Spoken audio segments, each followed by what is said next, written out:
কিন্তু টাকার জন্য নিজেদের মান সম্মান বিক্রি করার মতন লোক নই আমরা।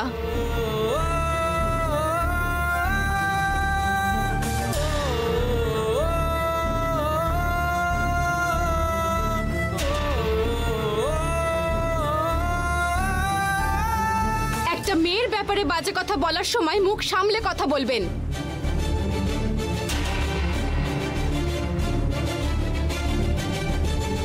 একটা সময় আমাদেরও অবস্থা ভালো ছিল, এখন সময় ঠিক চলছে না, তাই কষ্টে আছি।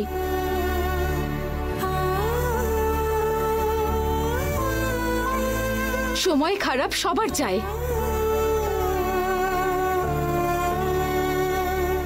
জীবনে আবার ঠিক ভালো সময়ও চলে আসে। আপনাদের বাড়িতে তো আরো অনেক মেয়েরা আছেন।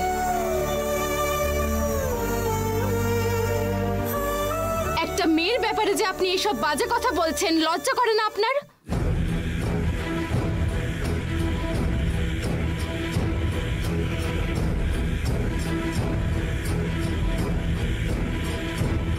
আপনাকে আমাকে এই বাড়ি থেকে বার করে দিতে হবে না, আমি নিজেই এই বাড়ি ছেড়ে চলে যাচ্ছি। দাঁড়াও,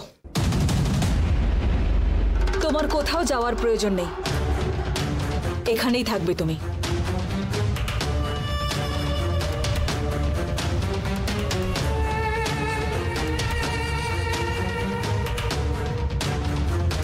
ক্ষমা করবেন ম্যাডাম, আমি কিন্তু আপনাকে অনেক সম্মান করি, কিন্তু আপনার বাড়ির লোকেরা আমাকে পছন্দই করেন না।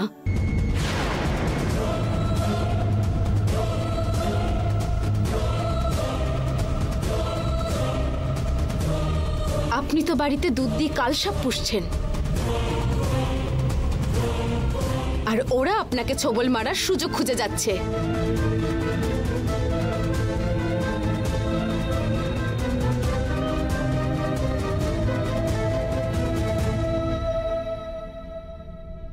আমি যদি কোনো রকম ভুল করে থাকি আমাকে ক্ষমা করবেন,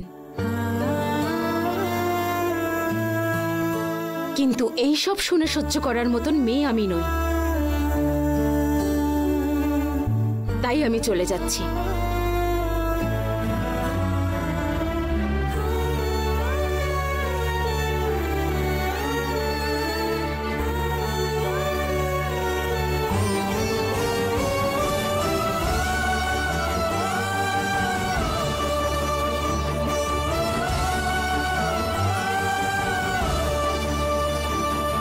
আরে ও যদি যেতে চায় ওকে যেতে দাও, ও না হলে আরেকজনকে পেয়ে যাব। কেন, ওকে ছাড়া কি আর কাজের লোক পাওয়া যাবে না? অনেক কাজের লোক পাওয়া যাবে। কেন, আমাদের নন্দিনী আছে তো, আর কিছুদিন পর ওকে তো বিয়ে দিতে হবে, তাই এখন থেকেই ঘরের কাজ সব শেখা উচিত। আপনাকে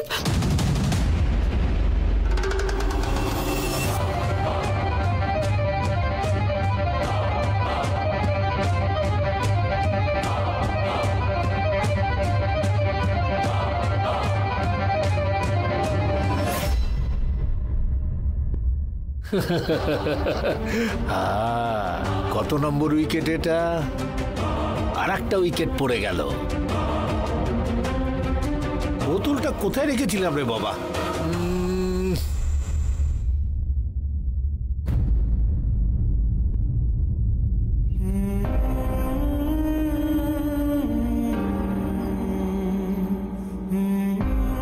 তুমি আমার পরিস্থিতি দেখছো তো দাদা? আমার সাথে কেউ নেই, আমি একদম একা হয়ে গেছি। আমি আমার জীবনে অনেক স্বপ্ন দেখেছিলাম, আমি, আমার বর, আমার সন্তান, তুমি, তোমার বউ, তোমার সন্তান, রূপা, কমলা মা, আমরা সবাই একসাথে এই বাড়িতে আনন্দে সুখে শান্তিতে থাকবো বলে ভেবেছিলাম, কিন্তু কোথায় কি? আমার জীবন এখন আমার স্বপ্নের সম্পূর্ণ বিপরীত। যদি ভাবতে বসি কোথায় ভুল হচ্ছে, তখন আমি দেখি সবটা তো আমারই ভুল। আমার ভালোবাসা উচিত হয়নি দাদা। আমি যে ভালোবেসে বিয়ে করলাম সেটা আমার বড় ভুল।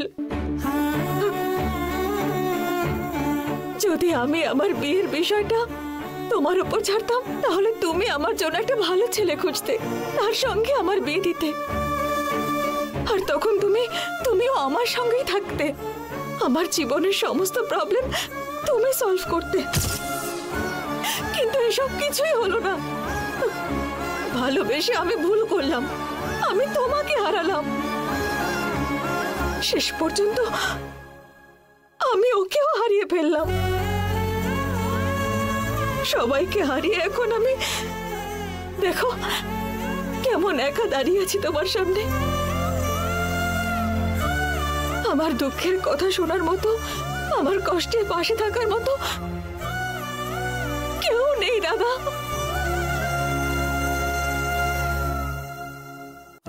মা, তুমি কেন এইভাবে কথা বলছো? তোমার জন্য আমি আছি, দিদিও আছে, বাবাও আছে। তুমি যেরকম ভাবছো বাবা ওরম বাজে নয় মা, বাবা বদলে গেছে মা।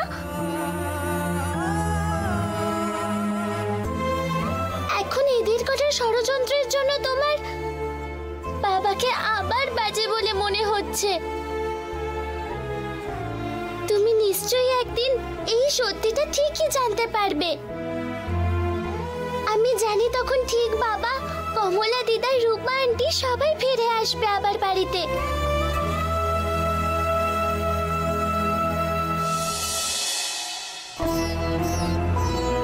তুমি আমাকে বড্ড বেশি ভালোবাসতে বলি তোমাকে প্রাণ হারাতে হলো দাদা। তুমি খুব বড় ভুল করেছো। আমাকে ছেড়ে চলে যাওয়া উচিত হয়নি তোমার। তোমার জায়গা কেউই কোনোদিন পূরণ করতে পারবে না দাদা।